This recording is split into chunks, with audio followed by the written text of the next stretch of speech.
فأحياكم ثم يميتكم ثم يحييكم فأحياكم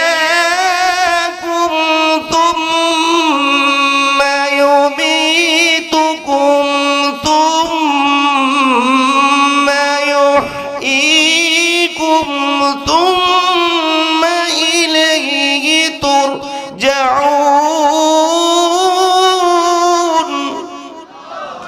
ثم إليه ترجعون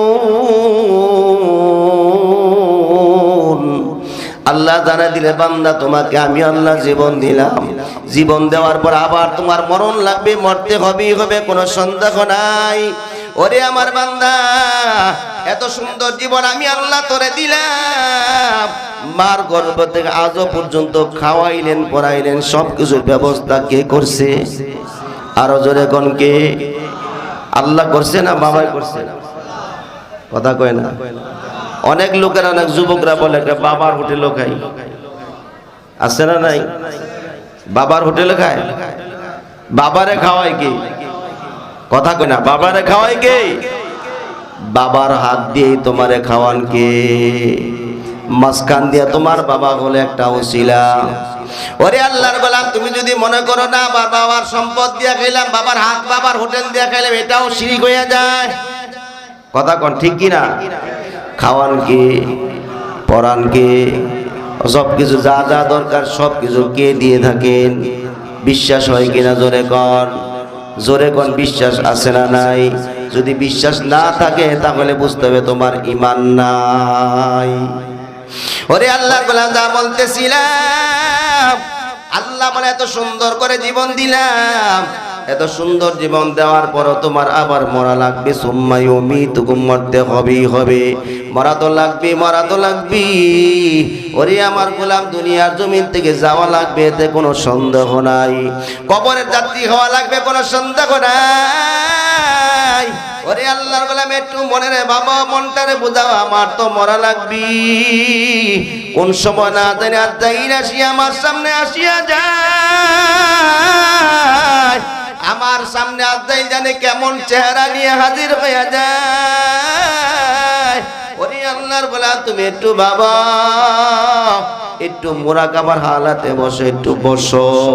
গভীর রজনীতে মানুষ যখন ঘুমায় যায়, তুমি ওযু করে 2 রাকাত নামাজ আদায় করো, ঘরের মধ্যে দরজা বন্ধ করে খাটের মধ্যে বা জানামাজের মধ্যে বসিয়ে দাও, একটু মুরাকাবার হালাতে বসো। আর মনে মনে খেয়াল করে এত সুন্দর করে আমার হাতটা কে বানাইলো, কে বানাইলো, কে বানাইলো? আমার পাগুলো এত সুন্দর করে কে বানাইলো? আমার চেহারা এত সুন্দর করে কে বানাইলো? আমার যা যা দরকার সব কিছু কে দিল, কে দিল? একটু ভাবো। আমার তো কবরে যাওয়া লাগবে, কোন সময় না আজরাইল আমার সামনে হাজির হয়ে যায়। আজরাইলের চেহারা জানি কেমন হয়, আজরাইল জানি আসিয়া আমাকে কেমন ভাবে নিয়ে যায়, কোন হালাতে জানি আমি থাকি। একটু বাবা চক্ষুটাকে বন্ধ করো। তোমার বাবা যে এইভাবে মারা গেছে, কবরে রাখছ, তোমার আমার কবরে যাওয়া লাগবে, ওই হালাত, ওই অবস্থায় যাওয়া লাগবে, কোনো সন্দেহ নাই। ওরে আল্লাহর গোলাম, একটু ভাবো, একটু চিন্তা ফিকির করো। হাত দিয়া কত গুনাহ করলাম, পা দিয়া কত গুনাহ করলাম, অন্তর দিয়া কত গুনাহের চিন্তা করলাম, চক্ষু দিয়া কত গুনাহের দিক তাকাইলাম, এই কান দিয়া কত গুনাহের আওয়াজ শুনলাম। আল্লাহর কাছে পাপিষ্ঠ এই গুনাহগার চেহারা নিয়ে, পাপিষ্ঠ শরীর নিয়ে কেমনে যাব? একটু অন্তরটা খেয়াল করে, মনের চক্ষু দিয়া খুলিয়া কান্দো আর বলো, মনে মনে খেয়াল করো, এই গুনাহ নিয়ে, গুনার পার নিয়ে কেমনে কবরে যাব? আজরাইল যদি এই সময় আমার সামনে আসিয়া যায়, ওরে আল্লাহর গোলাম কি অবস্থা হবে? একটু ভাবো, একটু ভাবো, কি অবস্থা তোমার হবে? ওরে আল্লাহর গোলাম, একটু ভাবো, কবরে তো যাওয়া লাগবে। একটু পরে যদি আমার মরণ হয়ে যায়, আমার বাঁশপাতার পানি, বাঁশের ছাউনি কাটা শুরু হয়ে যাবে। আমার বাড়ির পাশেই ডাঙ্গিনার কিনারে বরই পাতার পানি গরম করা শুরু করে দেওয়া হবে। আমাকে জানাজার ঘোষণা দেওয়া শুরু হবে, মসজিদের মিনার দেওয়া শুরু হবে। আমার আত্মীয় স্বজন বন্ধু বান্ধব ছেলে সন্তানগুলা সবাই দৌড়ে আসবে আমাকে দেখার জন্য, বিদায় দেওয়ার জন্য। সন্তানগুলা আমার শরীরের উপর হুমড়ি খেয়ে পড়বে, বাবা বাবা বলে বলে কান্না করবে। কেউ তো আমাকে ধরে রাখতে পারবে না। ওই অন্ধকার কবরে নেওয়ার জন্য আয়োজন শুরু হয়ে যাবে, এতে কোনো সন্দেহ নাই, ঠিক কিনা জোরে কন। ওরে আল্লাহ কোন একটু বাবাই হাত দিয়া কত গুনাহ, পা দিয়া কত গুনাহ দিকেছো, জবানে কত গুনাহের কথা বলছো, এত গুনাহ করছি। এই গুনাহ নিয়ে যদি কবরে যা সহ্য করতে পারবো না, জাহান্নামের আগুনের আযাব। আল্লাহ না কাস্তা খোদা না কাস্তা যদি জাহান্নামী হইয়া কবরে যাই, ওই কবর তো ভালো জায়গা না। জাহান্নামের আগুনের ঘর, সাপ বিচ্ছুর ঘর। কবর দৈনিক 40 বার আমার ডাইকা ডাইকা বলে, আদম সন্তান সাবধান সাবধান, আমার ভিতরে যদি খাঁটি মুসলমান হয়ে আসতে পারো তাহলে আসবা, না হলে সাবধান। খাঁটি মুসলমান না হইয়া যদি কবর আসো, আমি কিন্তু ভালো জায়গা না, আমি কিন্তু জাহান্নামের আগুনের ঘর, সাপ বিচ্ছুর ঘর। এরকম এই দুনিয়ার জমিনের কবরের যাত্রী সাবধান সাবধান, খাঁটি মুসলমান হয়ে তারপরে কবরে আসো। জোরে কোন আলহামদুলিল্লাহ। আল্লাহ আমাদের কবুল করে সবাই কোন আমিন। ওরে আল্লাহর রাসূলের মেয়ে হযরত ফাতেমা ইন্তেকাল হয়ে যাওয়ার পর হযরত আবু যর গফারী কবর খনন করার জন্য কবর খনন করে কবরের মধ্যে মুরাকাবার হালাতে বসিয়া যায়। কবরের মধ্যে বসে প্রশ্ন করতে লাগলো, কবর সাবধান, তোর ভিতরে এমন একজন মানুষকে রাখা হবে যিনি হলেন সাইয়্যিদাতুন নিসাই আহলিল জান্নাহ, জান্নাতে মহিলাদের সর্দারনি হবে, সাবধান বেয়াদবি করিও না। কবরতে কোনো জবাব নাই। হযরত আবু যর আবার ডাইকা বলেন, কবর সাবধান, আমার ওই এই মহিলার সাথে কোনো বেয়াদবি করিও না, যিনি হবে সাইয়্যিদা আশরাফে বিল জান্নাহ, যারা যুবকদের জান্নাতে যুবকদের সর্দারের মাকে রাখা হবে, সাবধান কবর বেয়াদবি করিও না। কবরতে কোনো জবাব নাই। ওরে আল্লাহর গোলাম আবার আবু যর ডাক দিয়া বলেন, কবর সাবধান, এই মহিলার সাথে, এই মৃত্যু ব্যক্তির সাথে বেয়াদবি করিও না। তিনি হলেন আসাদুল্লাহিল গালিব, যাকে আল্লাহ কাফেরদের বিরুদ্ধে বাঘ বানাইছে, এমন মহিলাকে তোমার কবরের ভিতরে রাখা হবে, সাবধান বেয়াদবি করিও না। কবর থেকে জবাব নাই। এবার আবু যর চিৎকার দিয়া বললেন, কবর তোর ভিতরে এমন লোক রাখা হবি যিনি হলেন যারা দুনিয়ার জমিনের শ্রেষ্ঠ মহামানব, আমার নবী রাহমাতুল লিল আলামিনের নয়নের মণি কলিজার টুকরা ফাতেমাকে রাখা হবে, সাবধান বেয়াদবি করিও না। কবর থেকে যাবো আসে আবু যর, আমার কাছে কে নবীর মেয়েকে, আলীর স্ত্রীকে, জান্নাতের সর্দারনি হবে, এই পরিচয় কাজে লাগবে না। আমার কাছে যদি আসতে চাও, ঈমান আমল নিয়ে খাঁটি মুসলমান আমার ভিতর আসলে আমি তোমার সাথে ভালো ব্যবহার করব। আর অন্যথায় যদি খাঁটি মুসলমান না হই, ঈমান আমল না নিয়ে যদি কবর আসো, আমার কবরের মাটিগুলা দুই দিক থেকে সরে গিয়ে এমন জোরে চাপ মারবি, শরীরের হাড্ডিগুলা চূর্ণ বিচূর্ণ করে দেওয়া হবে। কবরটা জাহান্নামের টুকরা হয়ে যাবে, কবরটা জাহান্নামের সাপ বিচ্ছুদা ভরপুর হয়ে যাবে। জোরে কোন আল্লাহু আকবার। আল্লাহ আমাদের সবাইকে মাফ করে দেখ, জোরে কোন আমিন। এই খবর শোনার পর আবু যর গফারী পাগলের মতো হয়ে যায়, বাকি জিন্দেগিতে কোনোদিন আর ঘর সংসার করতে পারে না। জোরে কোন আল্লাহু আকবার। ও আমার যুবক ভাইরা, বৃদ্ধ বাবারা, একটু চিন্তা ফিকির করো, কোন সময় না জানে তোমার আমার মরণ হয়ে যায়, কোন সময় আজরাইল না জানে সামনে আসিয়া হাজির হয়ে যায়। মরা তো লাগবেই, মরতে হবে কোনো সন্দেহ নাই। ও তুই এই দুনিয়ার মায়ায় পড়ে করছ কত বাগানা,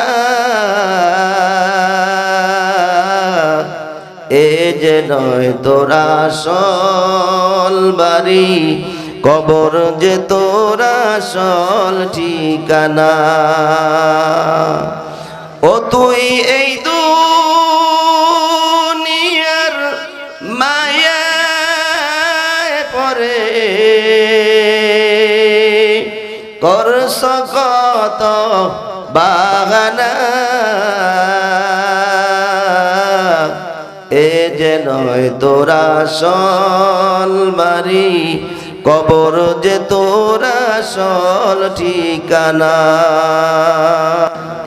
এ যে নয় তোরা আসল বাড়ি, কবর যে তোরা আসল ঠিকানা। কবর পথের যাত্রী তুমি, একই পথের প্রতিগামী। তুমি আমি কেউ রব না, তুমি আমি কেউ রব না, দিতে হবে রওয়ানা। এ যে নয় তোরা আসল বাড়ি, কবর যে তোরা আসল ঠিকানা। ঠিক কিনা তোরে কর? কবরে যাওয়া লাগবে নি? যাবেন না? এরকম দু একজন বীর বাহাদুর থাকলে আবার দাঁড়ান, একটা চান্স দিয়ে আসেন নাকি? আছে এরকম বীর বাহাদুর? কেউ নাই। যার উসিলে আল্লাহ রাব্বুল আলামিন আসমান জমিন লৌহ কলম সব কিছু বানাইলেন, সেই রহমাতুল লিল আলামিন দুনিয়াতে থাকেন নাই, থাকতে পারে নাই। মরজে মউতের মাধ্যমে আল্লাহ তাকে নিয়ে গেছেন। ঠিক কিনা জোরে কও? এই যে আপনার পাশেই কবরস্থান, পাশে না? এই কবরস্থানের উদ্যোগে কবরবাসীদের রূহের মাগফিরাত কামনা আজকের মাহফিল। গত বছর মাহফিল ছিল, জি প্রতি বছরই হয়। গত বছর মাহফিলে যারা অংশগ্রহণ করছে সবাই কি এখনো আছে? কথা বলুন, আছে? দু একজন চলে যায় নাই? আগামী বছর নিজাম অনুযায়ী মাহফিল হবে, সবাই থাকবেন। এমন দু একজন থাকলে কন্যা ওদের আমি বাঁচবো গ্যারান্টি আছে। এরকম নাই, কেউ নাই। আল্লাহ এরকম সুযোগ কাউকে দিবেন না, কারণ আল্লাহ বলেন দুনিয়ার জমিনে যাওয়ার মতো সিরিয়াল দিয়েছে, কিন্তু আসার সিরিয়াল কথা কোন আসেনি। মার কোল থেকে সন্তান আল্লাহ নিয়ে যান, বাবাকে সন্তানকে এতিম করে বাবাকে নিয়ে যায়, আবার বাবার কোল থেকে সন্তান নিয়ে যায়। এরই আল্লাহর গোলাম। মরার তো কোনো বয়স নাই, মরণের কোনো সীমাবদ্ধতা নাই, কোনো সময়ও নির্ধারণ করা নাই। আল্লাহ কখন কাকে কোন সময় নিয়ে যাবে একমাত্র আল্লাহ সারা দুনিয়ার কেউ জানে না। ঠিক কিনা জোরে কন?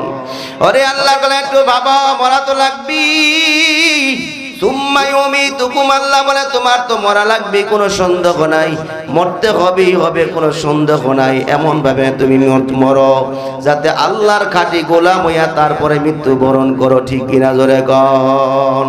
আল্লাহর গোলামি জিঞ্জির গলার মধ্যে লাগাও, আল্লাহর জিঞ্জির গোলামের জিঞ্জির গলার মধ্যে লাগায় তারপরে কবরে যাত্রী হও, তাহলে দুনিয়া তো সম্মান পাইবা, পরকালও আল্লাহ তোমাকে নাজাত দিবে। জোরে করে আলহামদুলিল্লাহ। বেলালের মতো গোলাম হও, এমন গোলাম হও, বেলালের মতো গোলাম যদি হতে পারো তাহলে দুনিয়াতেও শান্তি, আল্লাহ পরকালেও শান্তি দিবে। জোরে করে আল্লাহু আকবার। বেলালের মতো গোলাম হও। বেলালকে আল্লাহ এত সম্মান দিয়েছেন, এত সম্মান। আল্লাহর নবী মেরাজ করতে যাওয়ার পর যখন রফরফ দিয়ে আরো শাহজিমের দিকে রওনা করলেন, সঙ্গী সাথী কেউ নাই। ওই সময়ের ভিতরে বেলালের পায়ের আওয়াজ, ফজরে আজান দিতে যাইয়া যে আওয়াজ পাইতেন বেলালের পায়ের আওয়াজ, আল্লাহর নবী ওই আওয়াজ মেরাজের রাতে ওই রফরফের কাছে পাইলেন 70,000 পর্দার কাছে। জোরে কোন আল্লাহু আকবার। মেরাজ থেকে আসার পর আল্লাহ বেলালকে ডাইকে বলে, আল্লাহ নবী ডাইকে বেলালকে বলে, বিলাল কি এমন আমল করো যে আমলের কারণ আল্লাহ তোমার পায়ের আওয়াজ আল্লাহ আরো শাহজিমের কিনারে আমাকে দিয়েছে। জোরে কোন সুবহানাল্লাহ। বেলাল বলে, পয়গম্বর আমি বেশি আমল করি না, আমি আপনাকে এবং আল্লাহকে নিজের জীবন থেকে বেশি ভালোবাসি। জোরে কোন সুবহানাল্লাহ। ওরে আল্লাহর গোলাম, বেলালের মতো গোলাম হও, বেলালের মতো গোলাম হও। বেলাল তো এমন গোলাম ছিল, বেলাল একবার ইসলাম গ্রহণ করার পরে উমাইয়ার সামনে দাঁড়ায় দাঁড়ায় বলতেছেন আল্লাহ আল্লাহ বলে জিকির করতেছেন। জোরে কোন সুবহানাল্লাহ। উমাইয়া ডাইকে বলতে হবে, বিলাল তুমি কার নাম ডাকো? তুমি তোমার ঠোঁট দুইটা নড়তেছে, কারণ কি? ওই বেলাল ডাইকা বলতে লাগলো, উমাইয়া আমি আমার মনিবের নাম, আমার মালিকের নাম ডাকতেছি, জোরে কোন সুবহানাল্লাহ। ওরে আল্লাহর গোলাম, আমার যুবক ভাই, পর্দার মা, বেশি বেশি পরিমাণে আল্লাহরে ডাকো, আল্লাহরে স্মরণ করো। দুনিয়ার জমিনে যত ডাকবা অত ডাকের জবাব পাইবা, কিন্তু মারা যাওয়ার পর কবরের ভিতরে যতই ডাকবা একটা ডাকের জবাব আল্লাহ তোমাকে দিবে না, ঠিক কিনা জোরে কর। ওরে আল্লাহর কাছে এই জন্য বলবো, বেশি পরিমাণে দুনিয়ার জমিনে জীবিত থাকা অবস্থায় আল্লাহরে বেশি বেশি পরিমাণে ডাকো। আল্লাহ বলে বাযকুরুনি আযকুরুকুম, আমারে ডাক দিছো, আমি আল্লাহ তোমার ডাকের জবাব দিব, জোরে কোন সুবহানাল্লাহ। ওরে আল্লাহর গোলাম, বিলাল ডাকতেছে ডাকতেছে, উমাইয়া বলতে লাগলো, তুমি আরো বেশি পরিমাণে আমারে ডাকো, আমার তো কোনো গোলাম স্মরণ করে না, বেশি বেশি পরিমাণে যদি ডাকো আমি তোমার কাজের পারিশ্রমিক বাড়াই দিব, তোমার গোলামদের সর্দার বানাই দিব, কাজের চাপ কমাই দিব। এবার বেলাল বলতে লাগলো, উমাইয়া আমি তো তোমারে ডাকি না, আমি ডাকি আমার মালিক, আসমান জমিনের মালিক আল্লাহরে ডাকি, জোরে কোন সুবহানাল্লাহ। উমাইয়া বলতে লাগলো, তাহলে বুঝছি তুমি বুঝি মুহাম্মাদের দরবারে যাও, এই জন্য তুমি মুহাম্মাদের আল্লাহরে ডাকো, মুহাম্মাদের মালিকরে ডাকো, আমার কথা ভুলে গেছো। সাবধান সাবধান, এখনো সময় আছে। মুহাম্মাদের আল্লাহকে বলিয়া যাও, মুহাম্মাদের দরবার ছাড়ো, না হলে মৃত্যুবরণ করা লাগবে, হত্যা করব। হযরত বেলাল জবাব দেয়, উমাইয়া আমি মৃত্যুবরণ করব, আমি শাহাদাত বরণ করব, আমাকে যত শাস্তি দাও না কেন, আমার জবান থেকে আল্লাহর নাম এক বেঞ্চ এক মুহূর্তের জন্য বন্ধ করা যাবে না, জোরে কোন সুবহানাল্লাহ। ওরে আল্লাহর গোলাম, বেলালের মতো গোলাম হও। বিলালকে এবারে বাতাস মাঝে বিলালের গলার মধ্যে রশি লাগাইয়া, শরীরের মধ্যে রশি লাগাইয়া, গলার মধ্যে রশি লাগাইয়া, এলাকার যুবকদেরকে দিয়া মক্কার প্রান্তর ঘুরাইয়া, মরু প্রান্তরের মধ্যে বালির মধ্যে, উত্তপ্ত বালির মধ্যে চিৎ করে শোয়াইয়া, হাতের মধ্যে পেরেক মারলো, পায়ের মধ্যে পেরেক মারলো, মাথার মধ্যে বিরাট বড়, বুকের মধ্যে বিরাট বড় একটা পাথরের চাপা দিয়ে রাখছি। বেলাল এবার শুধু আসমানের দিক তাকাইয়া বলে, আহাদ আল্লাহু আহাদ। এটা কার নাম? কথা কয় না, কার নাম? আরো জোরে বলুন, কার নাম? বিলাল এবার আহাদ আহাদ বলে নাকি। জুলুমের আওয়াজের কারণে হযরত আবু বকর ওই রাস্তা দিয়ে রওনা করলেন, দেখলেন মাজলুমের কান্নার আওয়াজ পাওয়া যায়। পরিচিত কণ্ঠ পেয়ে হযরত আবু বকর দৌড়ে কাছাকাছি গিয়ে দেখলেন বিলাল আহাদ আহাদ বলে বলে ডাকতেছে, জোরে কোন সুবহানাল্লাহ। আবু বকর রেখে বলে, ভাই বিলাল আল্লাহর নামটা আস্তে আস্তে নাও, আস্তে আস্তে নাম নাও, শাস্তি কম হবে। বেলাল কিছুই বলে না, কিছুই বলে না, বেলাল কোনো আওয়াজ কোনো কিছু বলে না।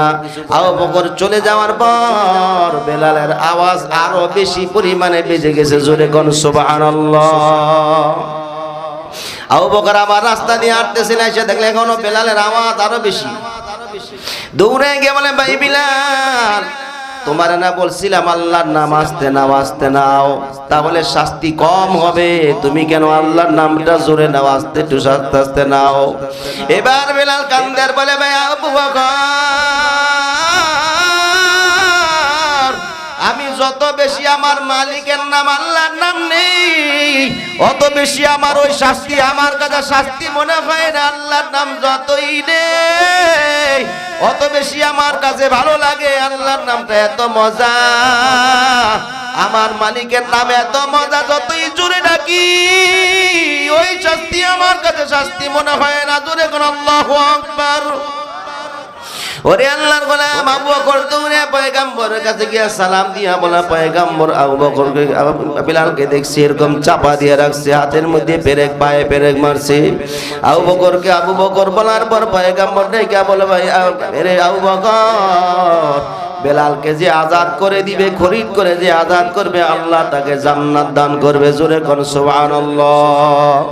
আবু বকর দৌড়ে বাড়ি থেকে টাকা পয়সা নিয়ে আসতেন, আবু বকর বেলালকে কিনে খরিদ করে আজাদ করে দিবে।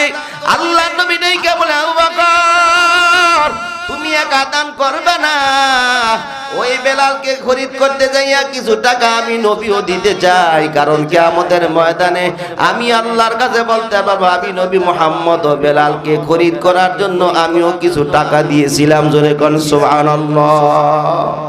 ওরে আল্লাহর গোলাম ওই বেলাল মসজিদে মিনারের মধ্যে মসজিদের মুয়াজ্জিন ছিলেন, মসজিদে নববীর মুয়াজ্জিন ছিলেন, আযান দিত।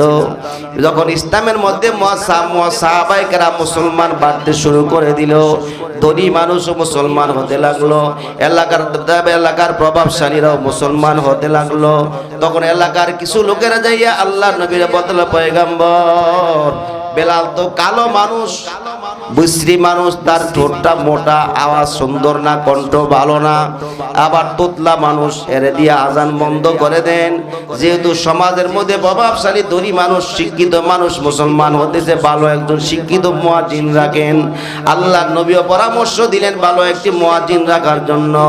ওই মুয়াজ্জিন নিয়োজিত করে দেওয়ার পর ইশারের সময় বেলাল আল্লাহর নবী ডাইকা বলে, বেলাল ফজরের নামাজ থেকে আজান দেওয়া লাগবে না, নতুন মুয়াজ্জিন আজান দিবি।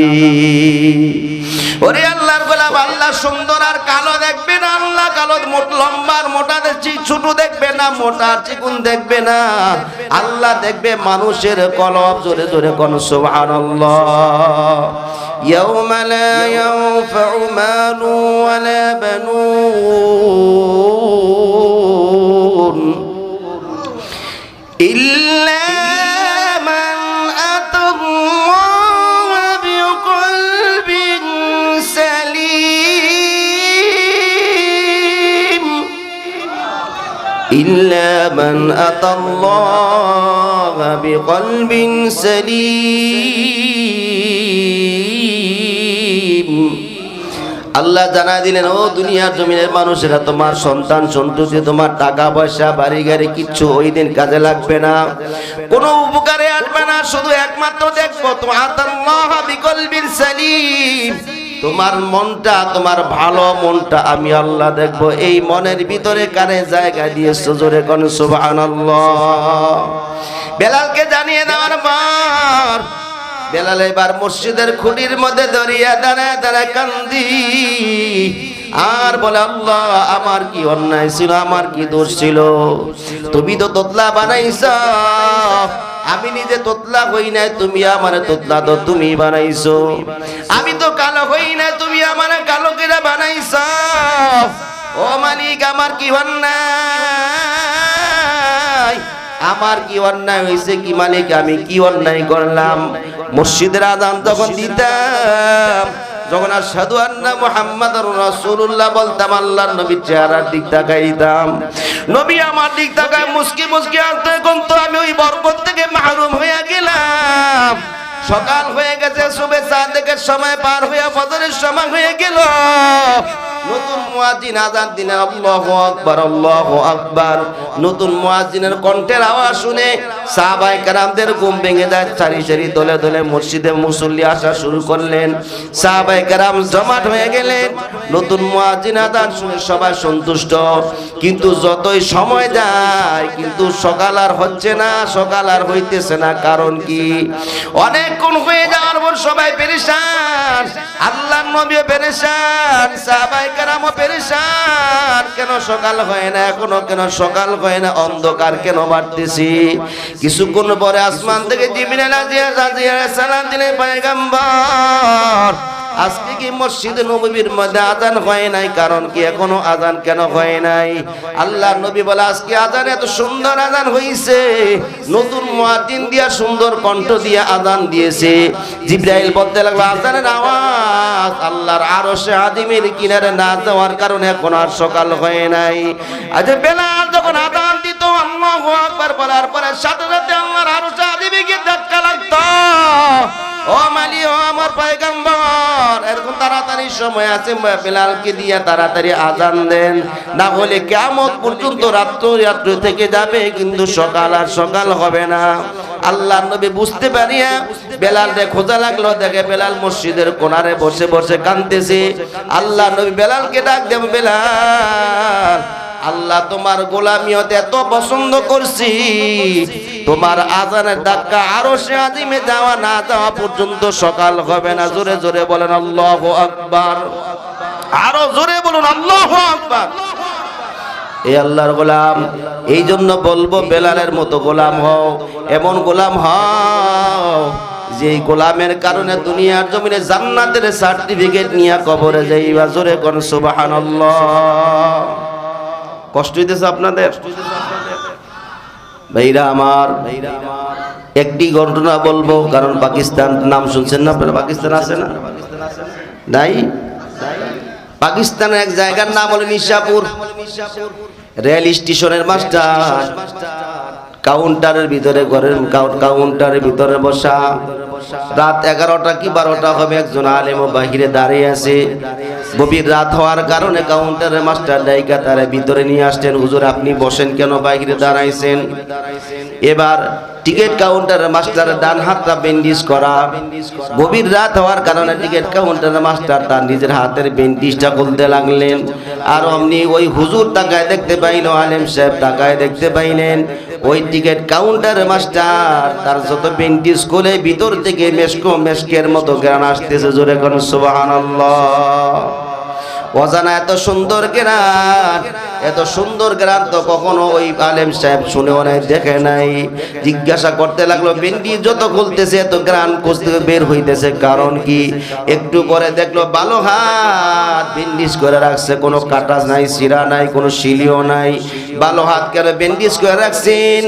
এবার ওই টিকিট কাউন্টারের মাস্টার জবাব দেয়, হুজুর আপনি তো দুনিয়ার জমিনে কোরআন হাদিস দিয়ে মানুষকে বুঝান, কবরের কথা, মৃত্যুর কথা, কিয়ামতের ময়দানের কথা বুঝান, আমার এই হাতটা সরাসরি কবরের সাথে সম্পর্ক। জোরে কোন সুবহানাল্লাহ।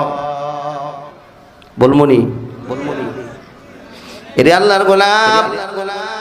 টিকিট কাউন্টারের মাস্টার প্রশ্নের জবাব বলতে লাগলো, হুজুর এই হাতটা কবরের সাথে সম্পর্ক, আপনি তো জানেন না এই হাত দিয়ে কত রকমের কাজ যে আমি করেছিলাম, কিন্তু আল্লাহ এমন একটা ঘটনার দ্বারা আমার হাতের মধ্যে এত সুন্দর গ্রাম দান করছি।